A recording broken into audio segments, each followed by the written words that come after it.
Hey, everybody, welcome back to the Journey Podcast. I'm so excited today because I have my good friend Angela Rye joining us today to talk all things business and politics, and also how to own your own platform so that you always have a place to share your voice. Angela, if you are not familiar with her, she is an incredible woman. She is a woman for the people. One of the things I admire about Angela is that she's never scared to share her voice. She is always saying what, frankly, I'm thinking. I'm like, this don't make any sense. Why doesn't anybody call these people out about this? And also, she does it with so many receipts. I'm like, yes, give it to them. The reason why she's able to do this is because she has had a long, long history and experience in her career working on public policy as a strategist, as an advocate. She was the executive director of the Congressional Black Caucus and also senior advisor to Homeland Security, amongst so many other things. So, Angela, welcome to the Journey Podcast today. Thanks for joining us. I am so happy to be here with you, Morgan. I can't wait to hug you in person. It has been far too long, and you've had so many amazing life developments. So I can't wait to celebrate you with that hug in person. I definitely have been missing my Angela in my life, but that's what happens when you leave LA. You start just. Well, Yeah. me too. I'm in Seattle, so we'll talk about that journey too. Speaking of the journey, but yes. What? Hey everyone, I'm Morgan Debaun, a passionate entrepreneur and life advisor. With the Journey Podcast, you'll discover that success isn't about the destination, it's about the journey. I'm sharing stories of amazing people who've taken control of their lives. Join me on my own journey to discover the secret sauce behind reaching success with permission from no one else. I'm in Seattle now. My mom had a crazy cancer scare in October. She was diagnosed with triple negative breast cancer at 80 years old. And I had never heard of a Black woman getting that diagnosis, that late. And they were saying all kinds of crazy things. And I'm like a naturopathic woo-woo person. I was like, let's figure out, the remedies. We'll do what they're saying too. And then you pray about it, mom, be intuitive about what's right for your body. That woman is cancer-free.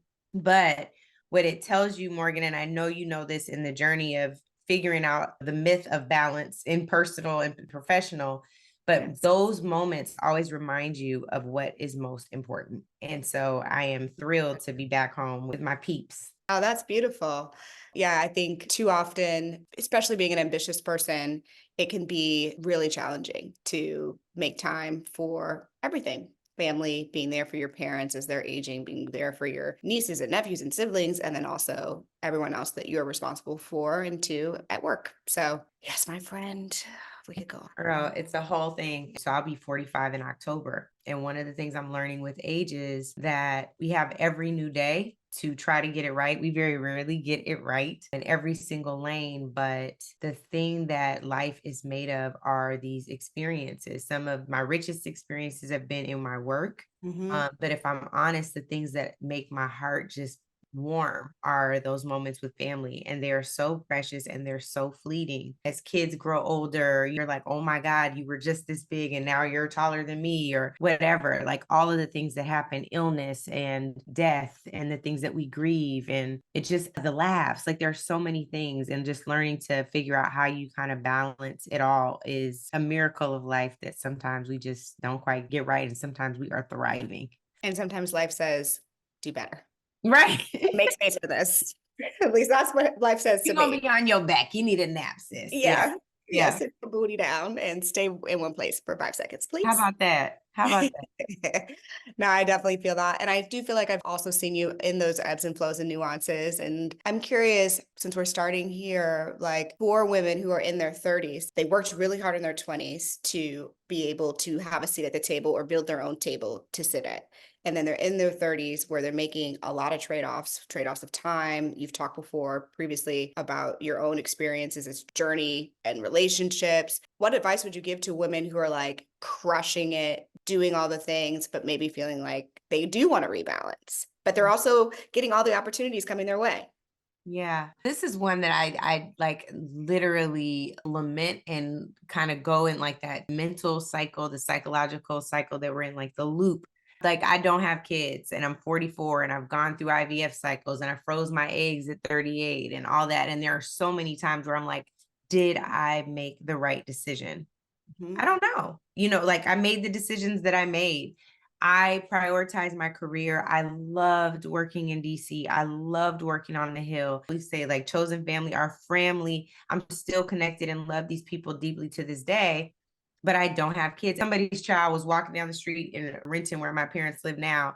And I was driving my mom back to her house, and there was a little girl crossing the street, and she was just waving. I was like, I'm a completely different person around kids. Now, my best friend says because I'm actually one of these children and I haven't grown up yet, that might be true too.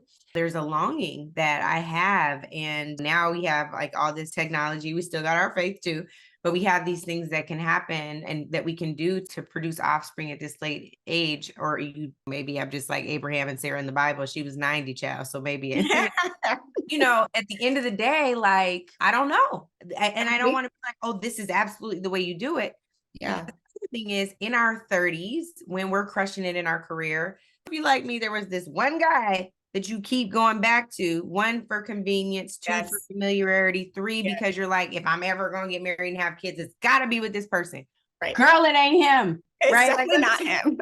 It's the easy answer because the other opportunity It's not is him. scary, but it's definitely not that guy. Listen to that. What Morgan just said is absolutely right. She said it's so much nicer and more diplomatic than me, but he's not the guy. And everything in you is screaming he's not the guy, but you keep doing that. The thing that if I could talk to my younger self in my 30s, that I would say is like, release the pressure of it has to be that person. It's probably going to be in a package you least expect. It might be somebody that you come back to. It might be somebody that you meet at some random work conference. You just don't know. But if you can't open yourself up to the thing because you're like, oh, well, in all of my imbalance, this one person is my safety net. He ain't even that safe, right? Like, it's that's the truth.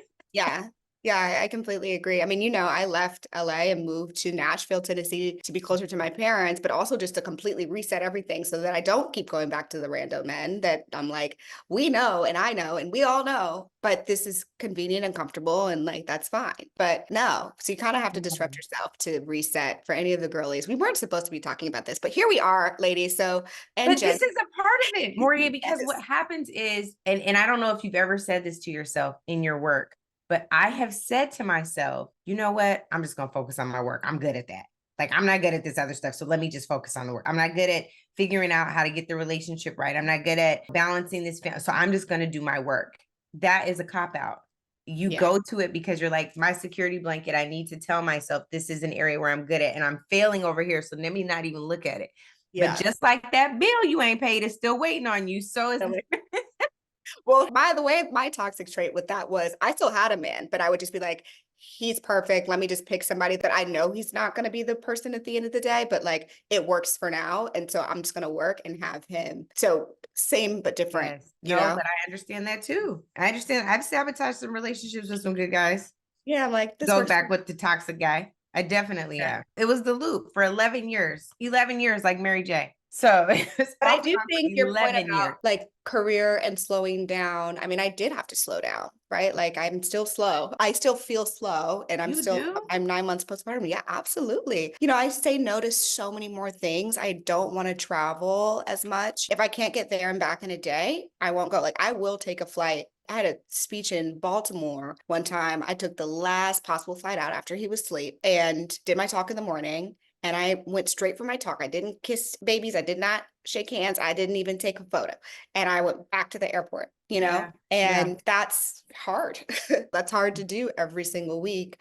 But that's the phase that I'm currently in. I could not have grown Blavity though, operating that way. There's no way in the early days of Blavity that we would have made as much relationships or I would have raised the amount of money that I needed to raise or recruit the type of employees that I needed to recruit if I was not prioritizing business first. I don't think so. People are probably going to be mad at me for saying that, but You didn't sleep then, and now you're not sleeping now, but for different reasons. That's right. Yeah. So just We continue. still need you to get your sleep though.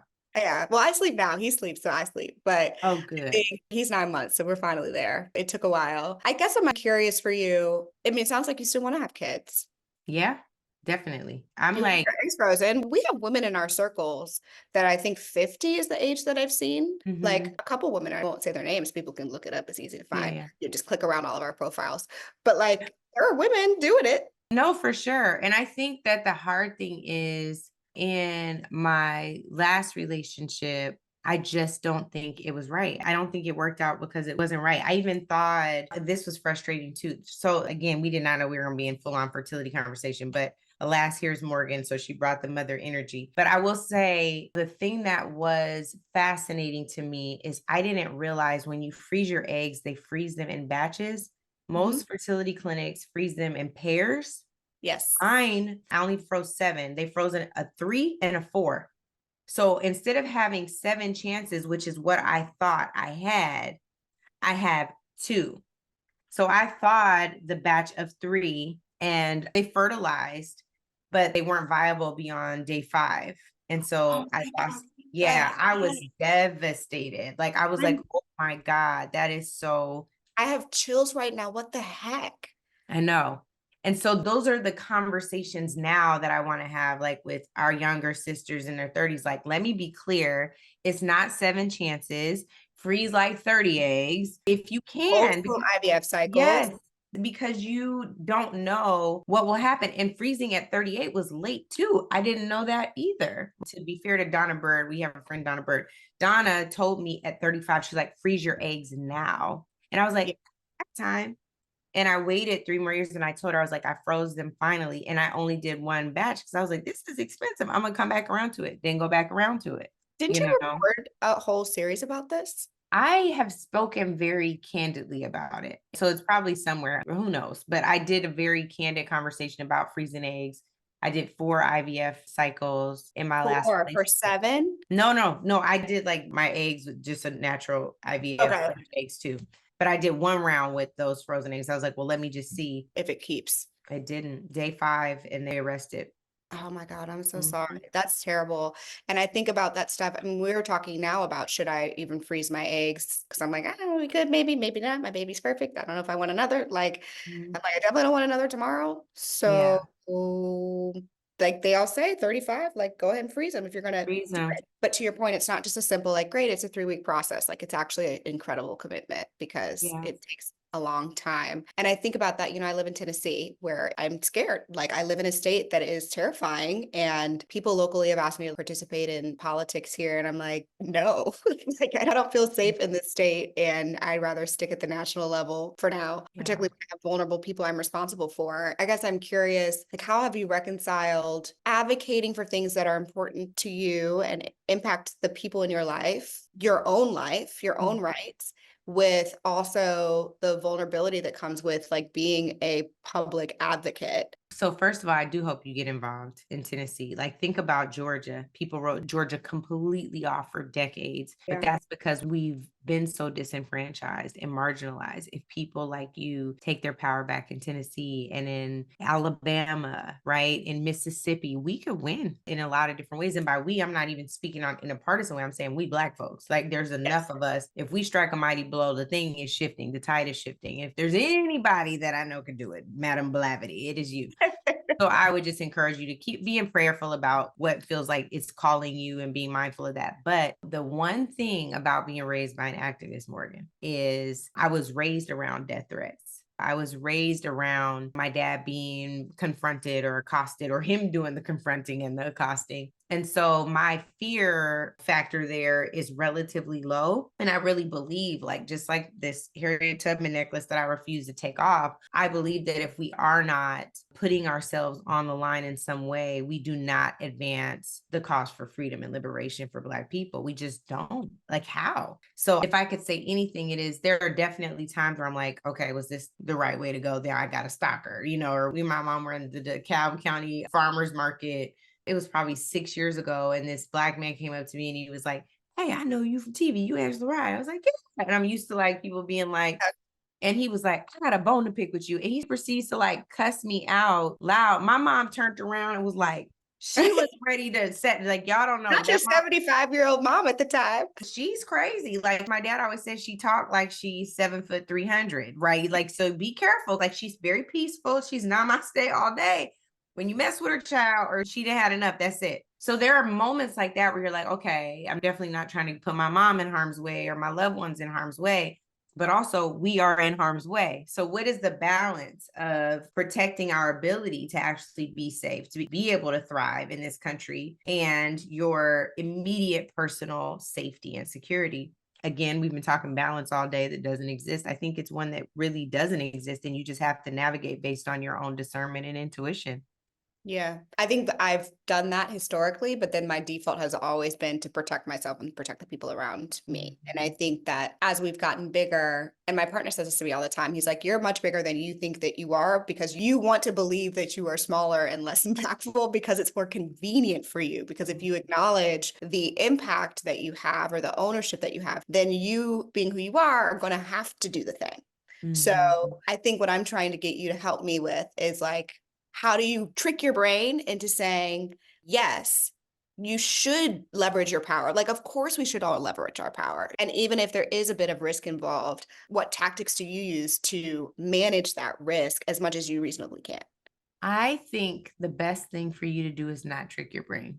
I think the best Mhm. thing for you to do is to be honest about your calling and your mission and following that path. When you feel like the inkling, lean into the inkling. That's a call, Mm. that's a mission, that's alignment calling you, right?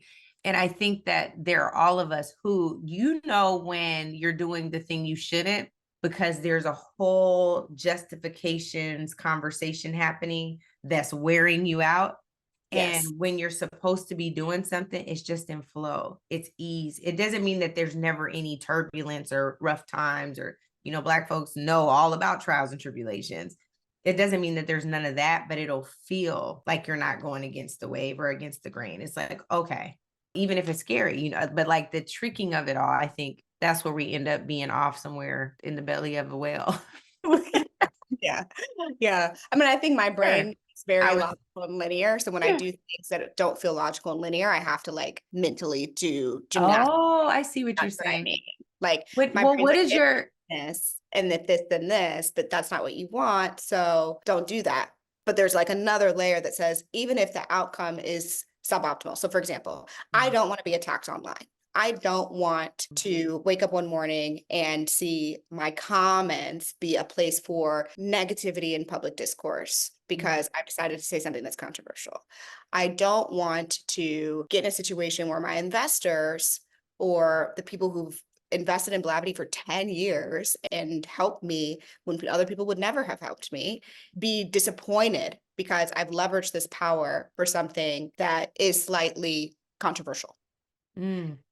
Morgan, here's what I'm gonna tell you. We don't have a choice. And what Mm, I mean by that is, like, I'm talking to you like family, but everybody who's listening, I'm very rarely jealous of white folks. The one place where I am envious of white folks is they have the luxury of being able to just pursue a micro level mission of just fulfilling the bottom line and making sure that their companies stay in the black, of starting their families and doing their things and taking their kids to soccer practice and staying in myopia in ways that we can't.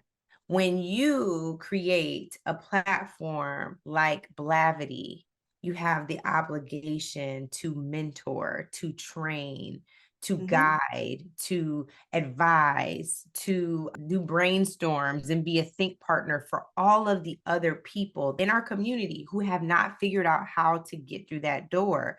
When Mhm. you have the platform you have and you see attacks on entities like Fearless Fund, because you know personally what it's like to raise money when people tell you can't and you don't have the right, your numbers ain't adding up because you're a little Black girl who can't do math, and all the things that are not true. And you know that your business model runs circles around the competition, but the competition is raising money so much easier than you, so Yes. much more than you, and all their platforms are gone.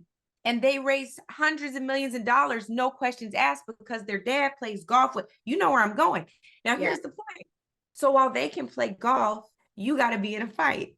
And Yeah. it's not fair. And part of your loop is, I'm betting, now why I got to do this? Yeah. Why me? Why I to do this? I got the baby. I got I got things to do. I'm trying to be out in the field painting on a want to Saturday, paint. not And on a conference sometimes call. you go and paint because that's you reclaiming your time and your peace. But Mhm. after you get done painting, when the thing dries, the beautiful painting dries, You can go back in and figure out how we live to fight another day. That is part of what you signed up for. Yeah. Now, I believe babies choose how they come into this world. I believe they have a little contract with God. You came here and you were like, okay, well, I'm here to make a difference. So, boo boo, that's what you signed up to do.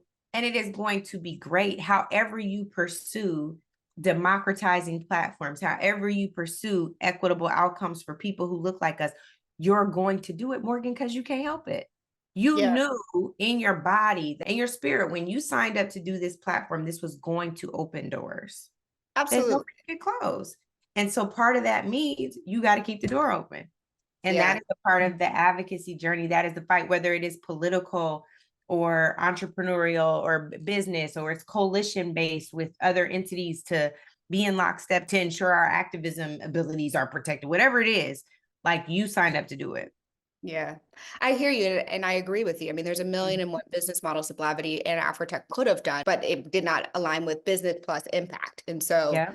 that's how we make our decisions. I think what I'm working through is when is the diminishing return of energy for each Mhm. category? Because there is, to me, so many issues that we can make an impact on. Like I could spend 110% of my time just on Afrotech and helping people with workforce development, defending D&I, and advising chief diversity officers behind the scenes. I don't even need to be a public figure. Like I just answer the phone, just be like, okay, well, here's what this person's doing. Here's the language. They're changing it from diversity, equity, inclusion teams to now impact teams or belonging teams. Here's what this company is doing. Call this person. Here's the data set that they're using. That to me is very helpful. But how do I make the decisions, and how do people start making decisions on the impact of their time if they're going to be of service? I love this. The example that I'm going to give you is one that I chose. So, just like you, I could probably spend 110% of my time just on mentoring, right? Mm-hmm. Just on mentoring. There were so many young people after speeches, Morgan. I know you've experienced this too, where they're like, mentor. And I'm like, I believe that is a relationship that happens organically. We're not going to just like lockstep and be in that right now. But what I decided to do is because of the number of asks, I started something called a professional development program through my firm. We don't charge the young people to participate. It's not an internship. We're getting them ready to be interns. We're getting them ready for their first big job. And my friends come in. I'm going to ask you to come in and do that, by the way. So we do it as a hybrid through there. I have gurus who participate in all different fields and spaces, and they learn from the best and the brightest. We have these General Assembly meetings. Leonard Charlemagne's come, Sunny Hostin has come, Tiffany and Andrew came. We talked about the podcast. Like there's some incredible conversations that happen. Marilyn Mosby, when she was going through what she was going through, came. Everybody was crying. Just these phenomenal conversations. And I told these young folks, I said, you all, this isn't the program that you come into to learn how to write a better resume, to learn how to write a memo, to learn how to network, which I hate. We'll talk about that at some point. That's not it. Like you'll get those things, but the most important thing you're going to get here is how to hear your gut when you're being called into utilizing those gifts and talents to benefit our people. You're going to be in spaces where you feel alone so often. How do you ensure that this whole group of folks that you are a part of are always going to have your back? So you're never really alone. You're always belonging, even if it's not in that specific corporation. And it has been a remarkable way, Morgan, to pour into a bunch of young people at once. What does that have to do with what you asked? It's easy. You cannot do it all. Right. But what you can do with the gifts and the talents you have is pour them into other folks. It could be our elders, it could be our peers, it could be younger folks. And just that pour out, one, folks are so grateful that you Yeah. would take that time to pour out your gift to stir up theirs. The second part is really ensuring that you don't feel like I got to do it all. We feel that way because we're looking at the bench and we didn't ready the bench. We're looking at capacity and we don't see anyone who has the Slayer coming ability, back. I right? agree. That is part of my biggest problem. I'm like, I bro, know. like, where's the 24-old version of me? Like, let's go. Like, somebody else, get somebody else to do it. But when you look back at your journey, Morgan, so many people poured into you. A And so hundred you percent. got to find a way. And again, I know that you're mentoring people and you could do this better than me because of the logical way your brain works. What is the system that you build to Yeah. do it in mass? So you're just cranking out these, not just Morgans, It's going to be Morgan's and Stacy's and Oh Lauren's yeah. and James, and right. But they're going to have some part of your skill set and use it in their way, in their Yeah. naturally God-given way. That has given me so much peace Mm. because I mean, I've already seen them like be dope, like dope. I'm like, oh my God. And they did something way better than I would have done it. You know what right. I'm saying? When you start seeing that happen, you're like, okay, I don't got to do it all. But if I can give you this piece, like I've been sitting on this idea for 15 years, can you go and do something with it? I'm on it. Right? I have tried to make this platform, this show, one of those things where I'm Yeah, like you have. sharing my perspective, giving my 2 cents, not gatekeeping anything, telling people all my problems. I'm like, this is it. Okay. And I think because it's not like a feedback, it's a one-way out. It's not a two-way situation like a program typically would be. I'm not sure. So for anyone listening in, please let me know if I'm being helpful. But that's one of the intentions behind this show in general. I want to switch gears slightly to just provide a little bit of context for people to understand a little bit more about how interests in this country work, how public interests and private interests collide during election seasons, and frankly, not even in election seasons, but certainly more visible when there's a giant presidential election and the entire ballot, top to bottom, is open. How does it work? And the Mhm. reason I ask this is because recently, Andreessen Horowitz, which is one of the top 10 venture firms in the world, multi billions under assets. I don't even know how many billions they have under assets. Like one of their funds alone has $5 billion, and they have probably 20 plus funds at this point, came out and said that they're endorsing Trump. This is also in agreement with Elon Musk and Peter Thiel, both of which have been very public about their support of Trump and or libertarian points of view. But it was surprising because Ben Horowitz is someone who has advocated for Black Yeah. freedom and Black innovation. He has financed Steve Stout's companies. He has been co-investors with Nas and other people. He has fought for people who have been incarcerated to have reentry points into Silicon Valley, into tech. He has done some work for the people. So I think it was surprising to see that so public because he definitely could have donated privately. And so Mhm. for it to be public to me was like an interesting turn of events. Yeah. I was not just shocked, but also appalled. Ben also has a Black wife, unless that status has changed. So Yeah, that to me is also very fascinating. I know that all skin folk ain't kinfolk, but I've met her and I really like her. And so Alicia's a woman of the people. Like I'm she so does so much confused. for Black folks. Right. And we have mutual friends. We're not close, but we have mutual friends. So I'm just like, okay, what is this?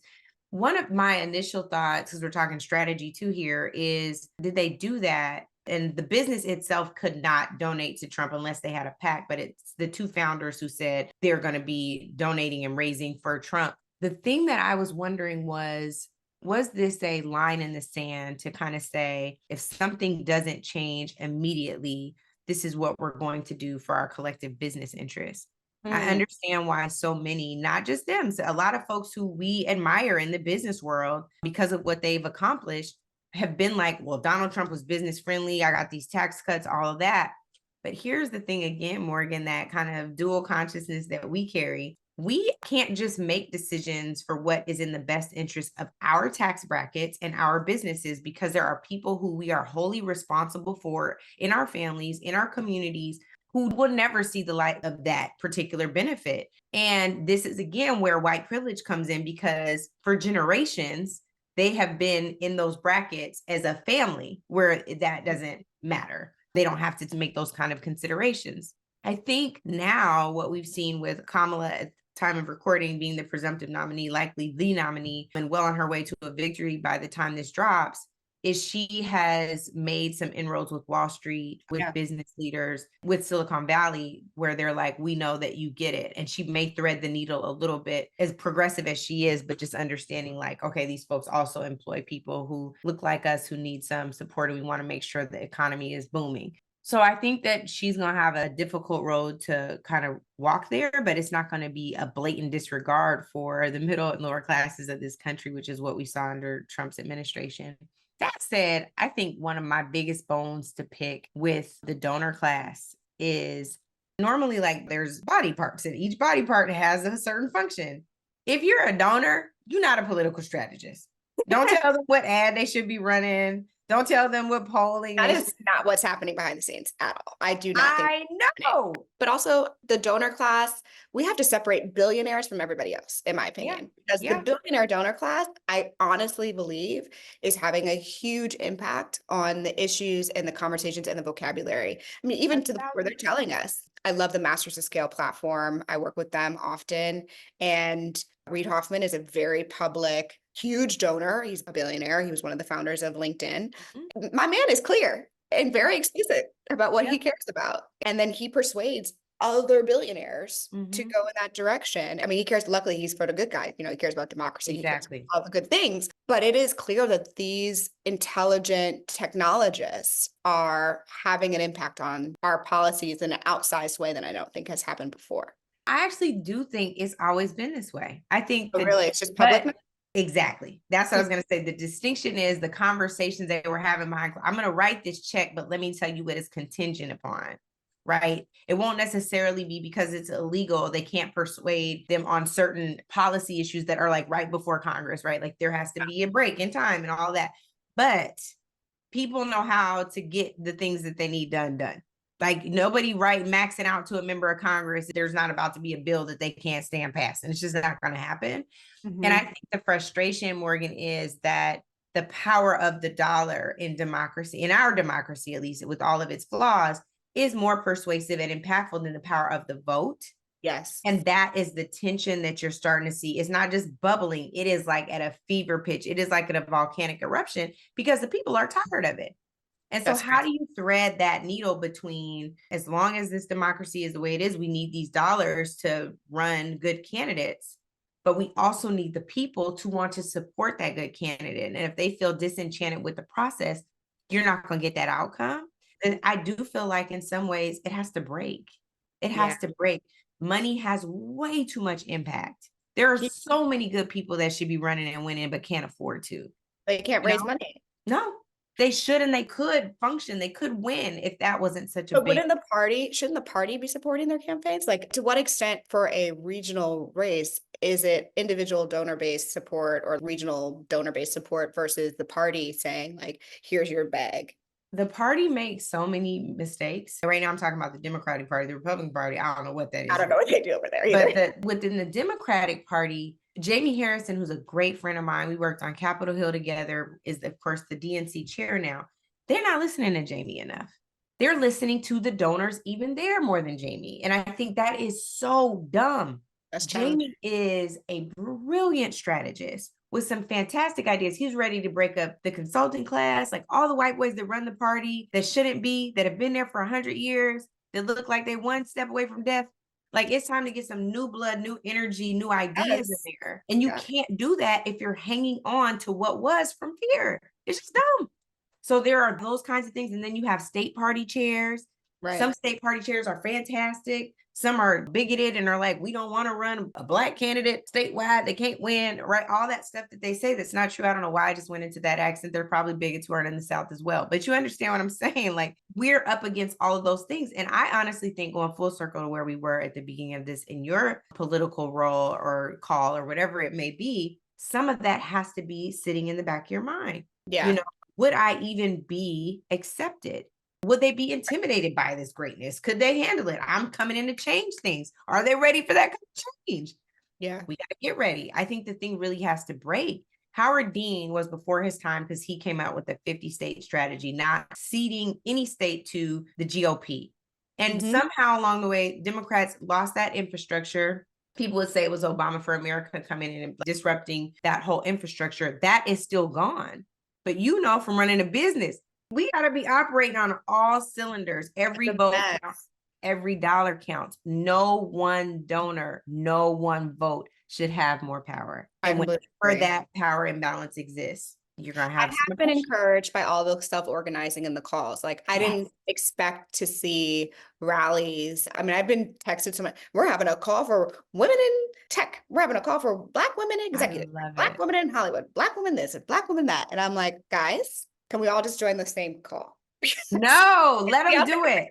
Let them do it. You know why, Morgan? No, it's beautiful. It's beautiful. But that energy My real point was that that energy is actually what civic engagement should be, that level Yes. of excitement and hope that your individual joining a random Zoom call with a bunch of strangers across the country that you don't know but have shared interests with, that to me is incredibly powerful. You know why? That's what democracy looks like. My dad, when Nelson Mandela won president in South Africa through the ANC, his friend came back, who's like Uncle to me, Tony Orange, came back with this poster Yeah. of all of the different parties that existed in South Africa. They had a soccer party, workers' party, a labor party, a this. That was democracy. There were 50,000 parties based on all these different interests. Now, we don't have all those different parties. You have a two-party system, really, arguably three, or a third, random every now and then. But what we have here now through Kamala's announcement is people showing up in those varying interest groups to figure out where they have alignment with her platform and her Yeah. agenda. That is what the democracy we have right now. And it is dope. There's something about it where it's like, So nice. white dudes for Kamala, you know what I mean? Let's go. But like, do it. Whatever you have to do, get in where you fit in. That's the kind of democracy I want to be a And part still of. push her. Like, I mean, I'm not even mad at people. Yes. And we don't agree with this. And like, let's make sure that the campaign hears that. Like, it's not an open blank check. I think that's the other thing that I've heard a lot of people get mad at each other about. Well, you shouldn't be criticizing because, like, what are you saying? You're gonna vote for? And it's like, No, no. you reserve the right to criticize. We have to. That's how we get better. Morgan, you might be like, Angela, I have one critique. You talk too loud. I'd be like, true. Do you have a volume button that I could put in? I don't know. Right. Like that might not be resolvable. But Right. you could be like, you don't have to be talking loud and angry. I'll be like, now that I could do maybe some breath work. If we're giving our friends and our family members and our employees feedback, certainly someone we should pay. We pay our taxpayer dollars pay to run the country should be open to that feedback. I agree. Well, hopefully this episode was helpful for people who, like me, are just trying to formulate an opinion about how I'm going to spend my time, particularly in this election season, but even beyond, because we all know once the elections happen, the real work begins. You actually have to continue to apply pressure. You have to continue to use your voice. And it is a lifelong journey of being a citizen in this country. And it's easy for us to all joke and be like, we'll just move to Canada. Or like sometimes like, I'll just go to Costa Rica. It's fine. It's like, no, like we are where we are, and like let's see how we can be helpful. So I love it. so This is much. good. Morgan, I do want you to know I wasn't joking. I probably was gonna haul ass. I was gonna get out of here. Call Going me. somewhere. I was like, parents, are we going to Ghana? Where are we going? Because this guy can't win. Yeah, I have a hard time being in Tennessee. If it happens, I'm gonna have a hard time raising a little black boy, but one step at a time. One step at a time. That's a good word, ma'am. That is Yeah. a good word. If you all felt inspired by this episode, please follow Angela and all her platforms. Angela, where can people communicate with you, learn from you, and follow your journey? Thank you. Yes. Well, we have a podcast called Native Land Pod. We talk all things politics. I'm sure Morgan every now and then is arguing with us like we're all arguing on this. I also am on Instagram, probably more than I should be, but I have a time limit of 30 minutes every day that I like to follow. But I'm at Angela Rye, Twitter at Angela_Rye. Rarely these days, but I'm there nonetheless. I listen to it when I'm on a walk. It always picks up my pace. I'm like, yeah. Although I feel like it's probably better on video too, because you can kind of like see your facial expression. Oh, yeah. We definitely have facial expressions on there for sure. All right, y'all. Well, hopefully you enjoyed this journey episode today, and leave us a rating on all places, platforms, and where podcasts are listened to. And of course, go to my YouTube channel and subscribe to my weekly newsletter. See you soon. Bye. Thanks for listening to the Journey podcast. If you enjoyed this episode, make sure you leave a review and head to our Instagram and YouTube to leave a comment. And look forward to hearing how this podcast has made an impact on your own journey.